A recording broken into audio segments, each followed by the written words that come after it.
Wow, it has been a bit since the last time we wanted to share some exciting news about how Mavericks is shifting to focus a little bit more on tech, especially age tech, and what we can really do for those that are aging and how can technology benefit everyone in the aging experience. And I have a wonderful co-host today, Cambria Jacobs. Hello, thank you. Welcome. Nice to see everyone. And so today we're going to kind of shake things up a little bit. We've always been talking about smaller, bigger, all these different things, right? So today we're going to focus on something about death of senior living conferences. Is it shifting? Is the paradigm changing to where no longer is, 1,000, 5,000, 10,000 attendees a metric that we use in the space for these conferences? Is it the more intimate, the more purpose-filled, the more driven, focused conferences that are actually going to reshape the industry more? And so today we have got two phenomenal guests that will be participating in AgeTech Atlanta's Innovation Showcase. Curious what that is? You're going to have to listen to our two amazing guests to find out more. And with that, we are going to bring on Ernie Iannace and Sherry Rose. Thank you both. Thanks for having us. Thanks for the invitation. So Sherry, let's start with you. You are the CEO of Thrive Innovation Center. Kind of what is that and what does that even mean? So we are an innovation center focused on wellness and aging, and I'm a co-founder as well. Mm-hmm. So when we established it, we wanted to showcase and highlight all of the technologies that are out there that can not only drive productivity within senior living, but give quality of life. Quality of life to that individual. And so we really focus on wellness. And we wanted to be that showcase where you can come here and you can see multiple technologies in one place. And it's been very successful for us since 2017. And we're now looking at reinventing ourselves and a renovation and building out pavilions, working with not only the National Institute on Aging, but also the Center for Aging Brain Health Innovation in Canada. So we're looking at bringing in a lot of international companies as well. And Sherry, I have to tell you, I'm a bit of a super fan. The Thrive Innovation Center, what you've created and the brick and mortar concept of really allowing folks to have that hands-on experience, truly ahead of its time. And I love this concept that we'll be talking about later of taking it on the road in a way. So I really look forward to learning more. Great.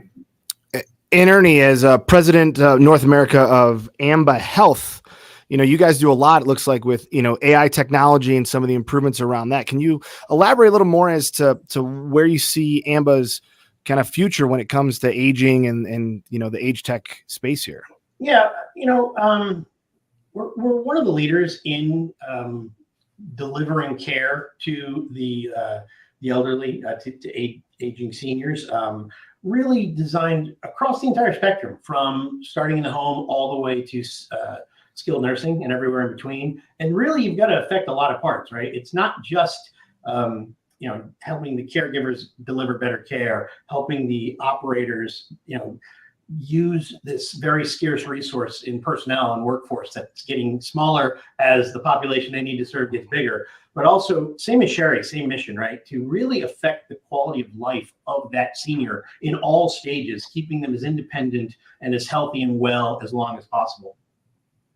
Awesome. Well, and it was really interesting when Jeff Gray of AgeTech Atlanta, really a bit of the brainchild behind the Innovation Showcase and Workshop, talked about really getting hyper-focused about how can we get beyond these 10,000 people conferences when we're walking down the aisles and everyone's handing us brochures and we leave with business cards and lists of what we all got to experience. Why did this excite you, and how do you think this Innovation Showcase might be doing something a little bit differently? Jeff and I talked about it, I would say at CES probably 2 years ago. And, CES is a huge conference, and you will never cover all of it, some of it in the Venetian, some in the convention center. And so he was thinking about it some time back. And I think Ernie and I share this. Where do you go to see innovation in aging where you can really test it out and you can speak with those vendors in more of an intimate setting? I walked the HIMSS floor during my career for years, probably 30 years. And I'll be aging myself. But what I realized is behind those booths, we had a lot of marketing people, and you couldn't really ask them a lot of questions. And now, I look at those companies and it's like, what is your ROI? Are they really coming by your booth? How much time are they giving you because they have so much space to cover? And you're paying thousands of dollars to be there for a day and a half, but you're mixed in with all of the other sessions that are going on. So they may come by the trade show floor, they may not. And so what we're hearing really is there's not that ROI. They're not getting that much business out of some of the larger conferences. So I definitely think this is a way of the future. And you'll find it to be a more intimate setting where you can sit and really carry on a conversation with the companies. And I agree with Sherry on that. I think the mega conferences probably will never go away, and you probably have to continue being there as a branding exercise, right? Because people will wonder why you're not there. But we've certainly scaled back our presence because Sherry's right. The ROI is hard to justify. Where the smaller, more intimate ones, which does seem to be the trend in the industry, really let you connect, right, with both your potential customers, sometimes current customers, and other technology providers and thought leaders, because you usually get a mixture of all of them, right? And the ideas that are flowing, the connections you can make, I think that there's a lot more value there. And usually they're a little lower priced, not always. And sometimes, it's okay because your ROI on these smaller events, at least the way we've measured them over the last 2 years, has been quite a bit higher than the mega events. Do you think there was a shift at some point where the ROI was really good for the mega or larger conferences, or has this always been one that now post-COVID everyone's analyzing a little more? I think it's been one that people have been analyzing a little bit more. I mean, I've been in technology since the late 90s. I'm dating myself as well. And back then in the broader tech space, there's this thing called Supercom, and then CES has always been there. You always went, you spend enormous amounts of money, and I just never was convinced we were getting good returns. Gotcha. I think post-COVID, everybody stepped back and crunched the numbers and said, well, should we really cut our budget here and move it over to the smaller, more intimate events? I think you're seeing a fairly large paradigm shift that's happening. Yeah. And I think it's the balance, right? That we all know, right? You have to cast a wide net sometimes, and then there's a time to go deep. And I think as we enter into our budgeting season, and we're really looking at getting very granular of what are we going to prioritize? How are we going to build the business cases? How is this going to help us really achieve the objectives that were set out for 2025? Conferences like the Innovation Showcase and Workshop give both entrepreneurs and those that are serving senior living as well as acute care a really amazing environment to get deep. And especially with leaders like yourselves leading some of the keynotes, what might we be able to entice those senior living operators and owners and acute care providers? Why should they be excited about coming to this specific event with you in November? You want to go first, Sherry? Yeah, I will, because that's been a learning experience for us here at the Thrive Center. We host a lot of private events, and we'll have some of these companies, senior living companies, that will reach out and say, I'm going to bring my staff into Thrive, and I'll invite the vendors to come in, the entrepreneurs, the startups. It's like, where do you see their products and see them in action?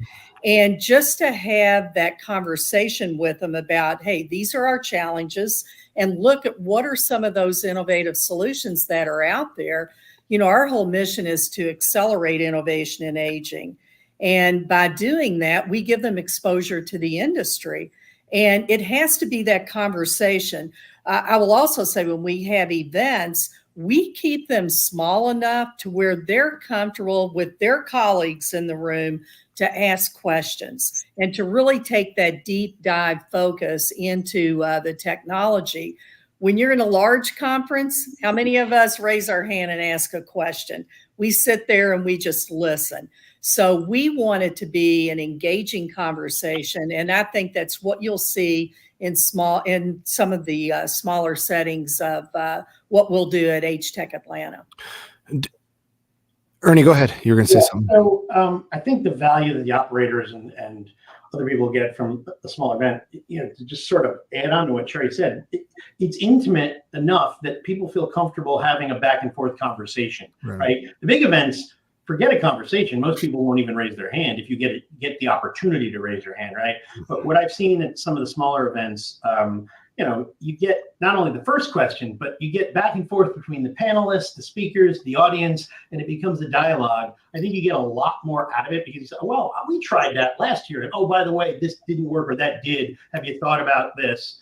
And when you look at a group of technology vendors, one of the reasons we were interested is we're kind of a holistic, broad platform that integrates just about everything. But we like the fact that let's find kind of best of breed in each thing that maybe is important to an operator. Bring them in already curated, so you don't have to go through the noise of 100 vendors of beds at one of the big shows. You can just sort of get what's important to me. These are the 3 hours I'm going to really spend a ton of attention. I might have to break away for a meeting, but gosh, I really want to know about this. So I think you get a lot of value in these smaller events that you don't get in the big ones. To me too, do you think there is this element that it actually can help speed up, maybe even development or iterations of technology products because you're talking to the user themselves in a more, I'd say, transparent manner? Oh, definitely. I think that a lot of entrepreneurs, and again, I think this is my seventh, we get all of our ideas almost after the initial one, right, from the customer. And the more you can talk to a customer, and again, I'm going back to that conversation between lots of customers, right? If you get 12, 15, 20 executives from different operators in a room, and they're all talking about an issue with you, you're going to get a ton more insight on the real problem that everybody's facing and how you can maybe solve it with an addition to your product or, bringing in another partner or something like that. So I think there's enormous value in the innovation cycle as well. Yeah. For me as an operator, that's what drives me the biggest bonkers is a solution is brought that isn't an important solution. It's a solution, but it's not one of the top 3 or 4 that we need to solve today, right? And to me, it sounds like we can all agree that I think the more conversations you guys know about our true pain points, right? Not what our like to haves, but our must haves. That helps enable you all to build out a better product and system, right? And that brings up a great point. So, the what keeps you up at night question, right? And how can I help solve it? I mean, and I know everyone has that as they go in, make sure you're understanding what the real challenges are. Are you seeing any themes as we head into this innovation showcase? Is it maybe still a work in progress, but like maybe a couple of themes that you'll be focusing on that operators and owners should be excited they can get more information to help them solve? Yeah, I have a bunch, but I'm going to let Sherry go first. Well, we do things here at the Thrive Center. We actually focus on what are the big challenges of an aging population. Mobility being one. That's key to falls that we experience. I always say, we know it's a $50 billion market. That's what we spend in cost on falls yearly. But what we don't know are those falls that happen at home or happen maybe in senior living, but they're not reported. And not that senior living's not reported, but if I'm the individual, I'm probably not going to report because I'm afraid of losing my independence. They may move me out of IL and now I'm in assisted living. So we like to focus on technologies around the major challenges, mobility, all the wearable technologies that are out there today that can detect change in condition and vitals. And Ernie really comes from that background. But, when I look at dementia and the increase in dementia, what I also know is the technology that works today may not work tomorrow. So as dementia progresses, that wearable's no longer going to be valuable. So then we look at what are the non-intrusive motion sensors and things that can be put into place where we can detect what's going on in that home and where the individual is not going to tell us or may not be able to tell us.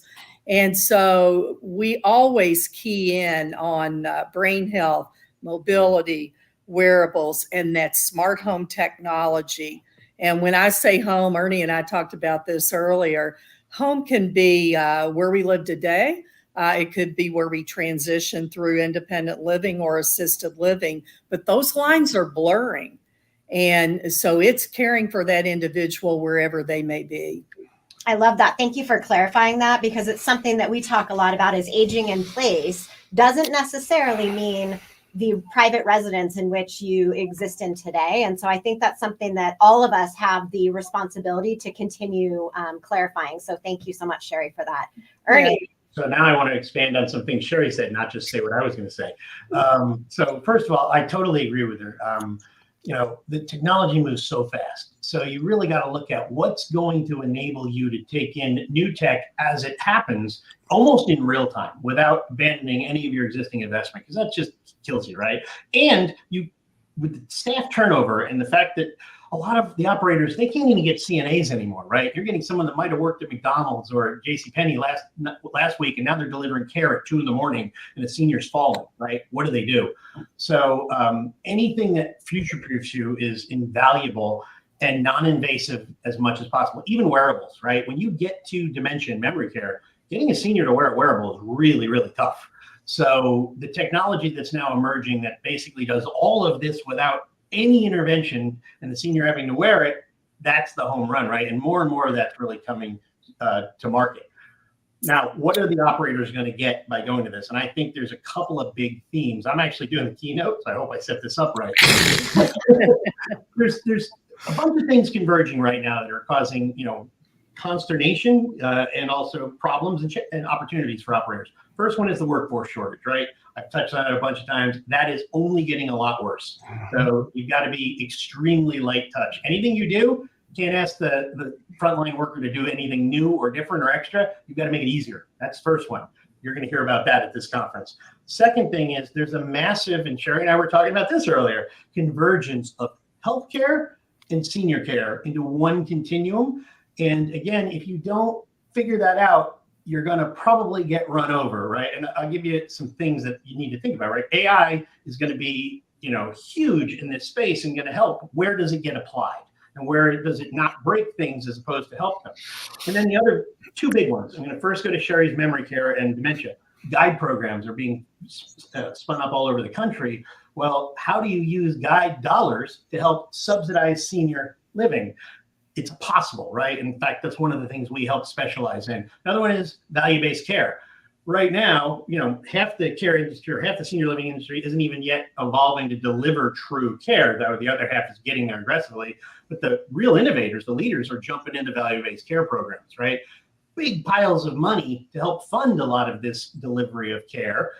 Where is the senior most vulnerable and the most expensive to the payers from Medicare on down? It's in AL. It's where you need the money applied, but nobody's going to get it, right? If you're charging the senior to deliver that care, why not participate and grab some of that money to subsidize, that senior's care? Now, all of a sudden, instead of rent going to $12,000 5 years from now, maybe you hold it relatively steady with inflation, but you get to $5,000 from a payer because you're moving the needle for them. I think all of that is utterly critical to our industry, and I think we're going to talk about all that at this event. That's all powerful. When it comes to, because it sounds like you're looking at the affordability component right there, as in just a happen chance. I mean, maybe not the heavy focus, but because of bringing in different payer sources, different value adds that you can potentially lower the out of pocket costs to the older adult themselves or their families. Do you think, with the dynamic nature of the industry between staffing shortages, cost components, affordability, low income programs, how Medicare may or may not get involved in some of the long-term care component, do you think this is a focus nationally, or is it state by state focus? A little of both. And okay. Here's why. So my last venture was full healthcare, right? Started in senior living. I got yanked because of COVID into the big hospital systems in the payer world. But there's actually codes, CPT codes for Medicare to pay for a lot of this right now before you even take the leap into value-based care. And now you can all of a sudden say, get a system like ours with the technology that Sherry's talking about at no cost, because you're subsidizing it with the CPT codes, and you're getting the care overlay umbrella also subsidized by the CPT codes, because you're driving the outcomes better for CMS, right? So that's huge. Those codes are national in scope. However, there's nuances on a state-by-state level. Like California, you're not allowed to deliver care in AL. Doesn't mean you can't coordinate with an outside provider. So it still works, but it's nuanced. It's not straightforward as it is, say, in Georgia, Atlanta, where you can just pretty much deliver care. Now, but a question, I mean, I love where your head's at. So going deeper, are we looking at shifting the model entirely here to be able to work within the payer sources, or do you think it's something that we can adapt to the existing model? You have to adapt it because, again, no one source is going to pay for everything. And you still need to provide like normal living, right? They got to have a space. You got to feed, they've got to have food. They've got to have all the necessaries, right? But then all that extra care that AL and memory care is being asked to deliver, that they weren't being asked to deliver 5 years ago, you have to pay for that somehow. And actually, there's already mechanisms in place. Just so nobody's really stitching them together. We kind of are at AMBA. There's a few others, I think, that are figuring it out. But it really provides a subsidy and you deliver dramatically better care. And it sounds like Francis needs to register for the event because he wants to know all of it now. No, I think, but what I think this is super important because as operators, we've been asked to do more and more from a medicalization of our daily lives, right? It's no longer just some of the custodial care. It's some of the deeper needs. There's hospice involved. There's more home health. There's more PT. I mean, there's just the gamut of resources that are being asked by our families and our residents is just growing by the day. And the staff burden alone from coordinating those services, right? I mean, that is a headache when you're talking, 200, 300, 400 people. So I think for operators, if we aren't on the cutting edge of this, we might kind of be left behind and not even know it. I mean, that's my philosophy here, right? Is if we're not staying up to date, we might have an okay business today, but 10 years from now, are we playing catch up versus leading the pack? And I would agree. I think, you're driven by occupancy and that length of stay. But when you think about it, I think you will see more and more of these communities reach outside the walls into the home. Yeah. And then when they need you, because there is a safety issue that will drive you into congregate living. And there are good things about congregate living as well. Because you look at caregiving and the caregiving shortage among families now caring for baby boomers. We have to take that into consideration.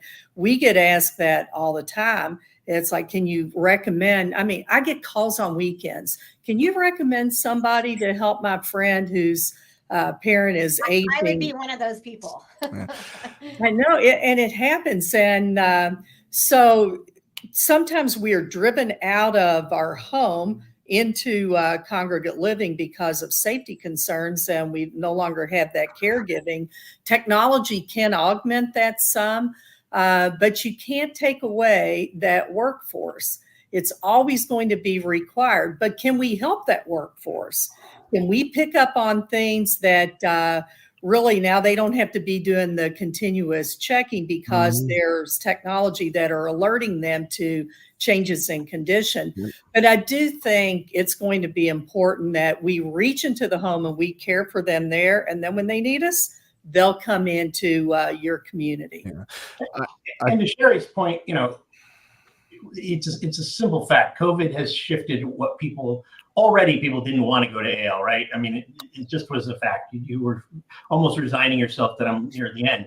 COVID made it that people are scared at some point, right? So AL, they're showing up much higher acuity, much farther along.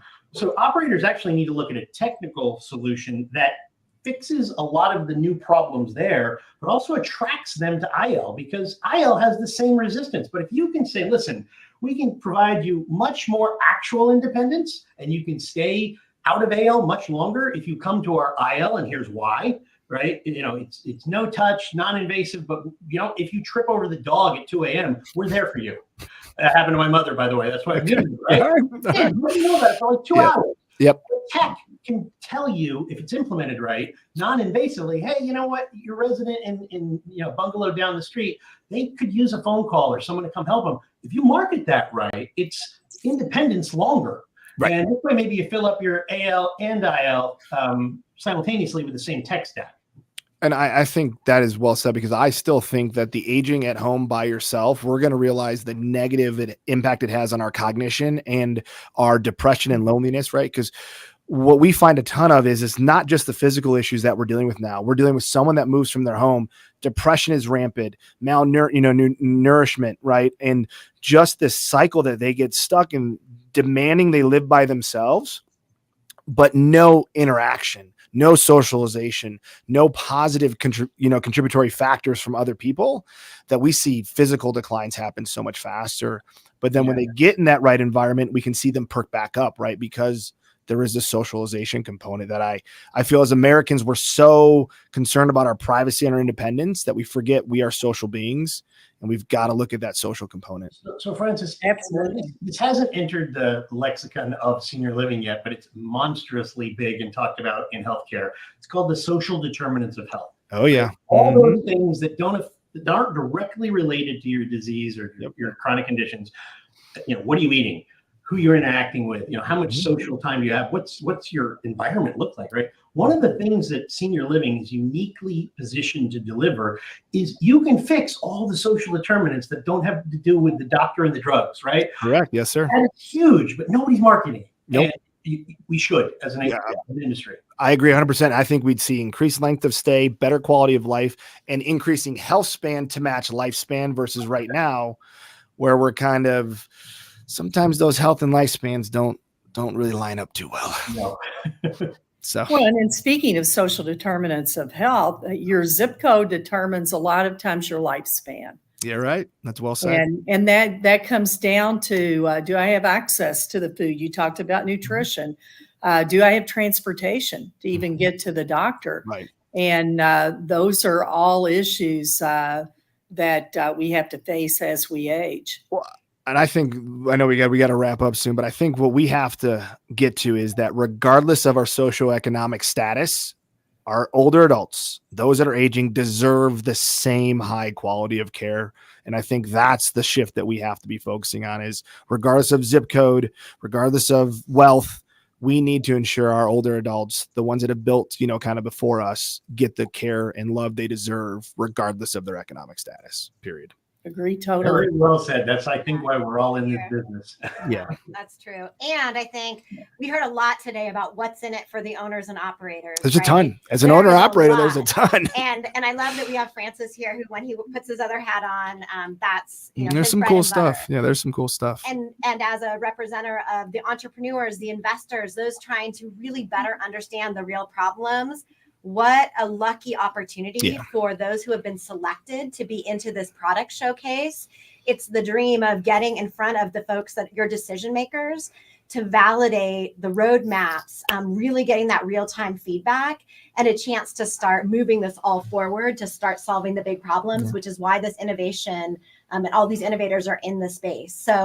So much more coming. We're going to have Jeff Gray on. We're going to have another level of podcast on Thursday with a couple of more folks that will accompany Ernie and Sherry.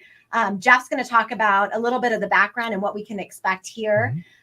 So please make sure that you do attend our Thursday, October 24th. That's going to be at 10:30 in the morning. Mountain time. For that podcast. We are also going to have the opportunity that if you are an owner operator, you can actually apply for a guest pass. Again, this is a very focused event, so you must be an owner or an operator or in acute care in order to be able to qualify for a guest pass, to be able to have these conversations with Ernie and Sherry and the other folks that'll be here. You can go ahead and go to AgeTech Atlanta, click on the Innovation Showcase, and apply for your event pass. And we will also put that information in show notes, as well as the comments for anyone that would like to learn more about how they can get their day pass for the showcase. And I think we're going to see a trend here. These smaller, much more intimate conversations really hitting the top 3 issues that we're seeing in senior living across the board and pairing them with those that can actually solve them. Let's speed through this, get the answers we need, meet with the innovators, and start solving some problems, showing real outcomes. So thank you both for your time today. And we look forward to seeing you at the conference next month. See you all there. We'll be there. Thank you. Thank you.